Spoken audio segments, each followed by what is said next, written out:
নমস্কার দর্শক বন্ধুরা, নন্দিনী সিম্পল কুকে সবাইকে জানাচ্ছি স্বাগত। আজকে আমি আরও একটি হেলদি আর ভীষণ সুস্বাদু ব্রেকফাস্ট রেসিপি শেয়ার করলাম। আজকের এই রেসিপির পুরো ভিডিওটা দেখার অনুরোধ রইল। যদি ভালো লাগে একটা লাইক করতে ভুলবেন না। আজকের এই রেসিপিটি কোনো রকম বেকিং সোডা, বেকিং পাউডার, টক দই আর ইনো ছাড়াই আমি তৈরি করে দেখাবো। আর এই রেসিপিটি বানাতে একদমই সময় লাগে না, মাত্র 5 মিনিটেই তৈরি হয়ে যাবে।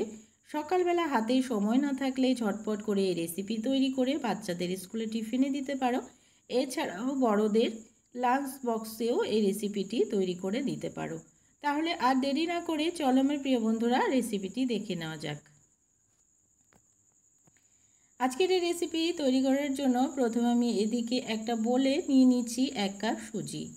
এখানে আমি সুজিটাকে খুব ভালো করে চেলে পরিষ্কার করে নিয়েছি। আর এই সুজিটা তোমরা যদি 4 কাপ মেপে নিতে চাও তো নিতে পারো। এবারে দিয়ে দিচ্ছি ঠান্ডা জল। জল দিয়ে আজকে সুজিটা আমি গুলবো আর বেটার তৈরি করব। খুব বেশি জল প্রথমে দেওয়া যাবে না, একদমই অল্প পরিমাণে জল দিয়ে প্রথমে সুজিটাকে ভিজিয়ে নিতে হবে। খুব বেশি জল দিলে অনেকটাই পাতলা হয়ে যাবে আর রেসিপিটি তৈরি করতে একদমই সমস্যা হয়ে যাবে। এবারে জল দিয়ে খুব ভালো করে সুজিটাকে মিক্স করে নিলাম। এবারে 10 মিনিট মতো ঢাকা দিয়ে রেখে দেব। এদিকে একটা পুর তৈরি করে নেব। তৈরি করার জন্য প্রথমে আমি এদিকে দিয়ে দিচ্ছি কড়াইতে তেল। এখানে 2 থেকে 3 চামচ মতো সাদা তেল দিয়ে দিলাম। তেলটা যখন গরম হয়ে যাবে তখন দিয়ে দিচ্ছি গোটা জিরে, দিয়ে দিলাম হাফ টিস্পুন গোটা সরষে আর দিয়ে দিচ্ছি একটা ছোট করে কেটে রাখা পেঁয়াজ। পেঁয়াজটা দিয়ে একটু নাড়াচাড়া করে ভেজে নেব। খুব বেশি ভাজার দরকার নেই, পেঁয়াজটা একদমই হালকা ভাজতে হবে। পেঁয়াজটা একটু সফট হয়ে গেলে দিয়ে দিচ্ছি গ্রেট করে রাখা আলু। আলুটাকে একদমই ছোট করে গ্রেট করতে হবে। এখানে একটা বড় সাইজের আলু নিয়ে আলুটাকে একদমই ছোট করে গ্রেট করে নিলাম। এবারে আলুটা দিয়েও একটু নাড়াচাড়া করে ভেজে নেব আলুটাকে। এবারে দিয়ে দিচ্ছি 3 থেকে 4টে ছোট করে কেটে রাখা রসুন। রসুন খুব বেশি দেওয়া যাবে না, 3 থেকে 4 কোয়া রসুনই ছোট ছোট করে কেটে দিতে হবে। এবারে একটু নাড়াচাড়া করে রসুনটা যখন ভাজা হয়ে যাবে তখন দিয়ে দিলাম টমেটো। টমেটোটা দিয়েও একটু নাড়াচাড়া করে নিলাম। এবারে দিয়ে দিচ্ছি হাফ টিস্পুন মতো গোলমরিচের গুঁড়ো। গোলমরিচ গুঁড়োটা দিয়ে আবারও একটু নাড়াচাড়া করে নিচ্ছি। খুব বেশি গোলমরিচ গুঁড়ো দেওয়া যাবে না, যেহেতু বাচ্চাদের জন্য তৈরি হবে তো একদমই অল্প পরিমাণে দিতে হবে। আর দিয়ে দিচ্ছি হাফ টিস্পুন হলুদ গুঁড়ো। দিয়ে খুব ভালো করে নাড়াচাড়া করে পুরটাকে রেডি করে নেব। যখন সব কিছু একদম একটু সফট হয়ে যাবে তখন দিয়ে দেব আমচুর পাউডার। এখানে আমি 1 টিস্পুন আমচুর পাউডার দিয়ে দিলাম। আমচুর পাউডার তোমাদের কাছে না থাকলে এখানে চাট মশলাও তোমরা দিতে পারো। আর দিয়ে দিচ্ছি ধনেপাতা কুচনো। ধনেপাতা কুচনোটা দিয়ে এবারে গ্যাসের ফ্লেমটাকে বন্ধ করে দেব আর আমাদের পুরটা রেডি। এবারে এদিকে ঢাকা সরিয়ে দেখে নিচ্ছি সুজিটা ঠিক কতটা ফুলেছে। তো দেখো বন্ধুরা, সুজিটা একদমই ফুলে গেছে আর সমস্ত জলটাকে অ্যাবজর্ব করে নিয়েছে। এবারে যে পুরটা আমরা তৈরি করে রেখেছিলাম সেটা দিয়ে দেব। সমস্ত পুরটা দিয়ে দিলাম, দিয়ে খুব ভালো করে এবারে মিক্স করে নিচ্ছি। ব্যাটারের ঘনত্বটা অনেকটাই বেশি, সেই কারণে এখানে একটুখানি জল আমি অ্যাড করব। তার আগে এর টেস্টটা আরেকটু বাড়ানোর জন্য দিয়ে দিচ্ছি হাফ টিস্পুন আজওয়াইন আর দিয়ে দিচ্ছি স্বাদ মতো লবণ।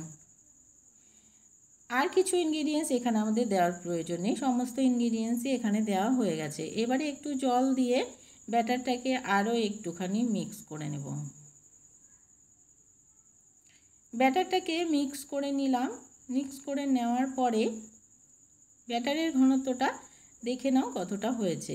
এবারে এদিকে একটা প্যান বসিয়ে দিলাম। প্যানে একটুখানি অয়েল ব্রাশ করে নিচ্ছি। খুব বেশি অয়েল দেওয়ার প্রয়োজন নেই, যেহেতু আমরা আগে একবার অয়েল ব্রাশ করেছি, অয়েল নিয়েছি, সেই কারণে অয়েলটা অল্প পরিমাণে ব্রাশ করতে হবে।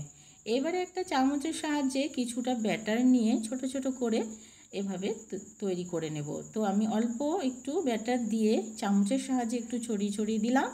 দিয়ে এবারে ঢাকা দিয়ে সেদ্ধ হতে দেব কিছুক্ষণ।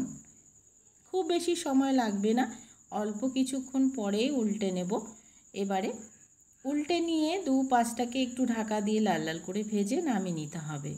ও পাশটা প্রায় ভেজে নেওয়া হয়ে গেছে। এবার আবারও একবার আমি ঢাকা দিয়ে দিচ্ছি। আবারও একবার ঢাকাটা খুলে দেখে নিচ্ছি, দু পাশটায় দেখো লাল লাল করে ভেজে নেওয়া হয়ে গেছে। এবারে গ্যাসের ফ্লেমটাকে একটু বাড়িয়ে দিলাম।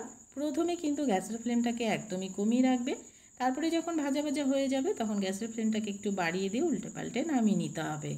এবারে আবারও একটু অয়েল ব্রাশ করে দিচ্ছি, আমি আরও একটা তোমাদেরকে ভেজে দেখিয়ে দিচ্ছি। আবারও সেমভাবে একটু ব্যাটার নিয়ে দিয়ে দিলাম আর চামচের সাহায্যে একটু ছড়িয়ে ছড়িয়ে দিচ্ছি।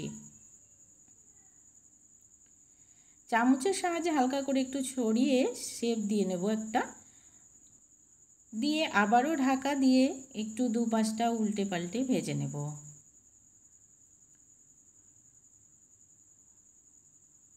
দু পাশটাকে একটু উল্টে পাল্টে লাল লাল করে ভেজে নিলাম। ভেজে নেওয়ার পরে দু পাশটায় দেখো খুব সুন্দরভাবে ভেজে নেওয়া হয়ে গেছে। এবারে আমি নামিয়ে নিচ্ছি, নামিয়ে বাকিগুলোকেও ভেজে নিচ্ছি। সমস্ত রেসিপির আমার তৈরি করে নেওয়া হয়ে গেছে। এবারে আমি সার্ভ করে দিচ্ছি। তো বন্ধুরা, দেখে নিলে কত ইজিভাবে এই রেসিপিটি তৈরি হয়ে যায়, আর এই রেসিপি খেতে কিন্তু দুর্দান্ত টেস্ট হয়। অবশ্যই করে একবার ট্রাই করার অনুরোধ রইল। যদি ভালো লাগে অবশ্যই একবার ট্রাই করবে আর কমেন্টস বক্সে জানাতে ভুলবে না। আর আজকের রেসিপি ভালো লাগলে অনেক অনেক শেয়ার করে দেওয়ার অনুরোধ রইল। যদি নতুন বন্ধু হয়ে থাকো আমার চ্যানেলটাকে সাবস্ক্রাইব করে রাখার অনুরোধ রইল। পাশে থাকা বেল আইকনটাকে প্রেস করে দিয়ে অল বাটনে ক্লিক করার অনুরোধ রইল। আর এই রেসিপি আমি একটা তোমাদেরকে ছিঁড়ে দেখিয়ে দিচ্ছি। ভেতরটা ভীষণ সফট হয় আর বাইরেটা হয় ভীষণ ক্রিস্পি, খেতে হয় দুর্দান্ত টেস্ট। আজকের মতন এখানে শেষ করছি, চলে আসবো অন্য একটা রেসিপি নিয়ে অন্য কোনো দিন। সবাই ভালো থেকো, সুস্থ থেকো। আজকের মতন তাহলে টাটা।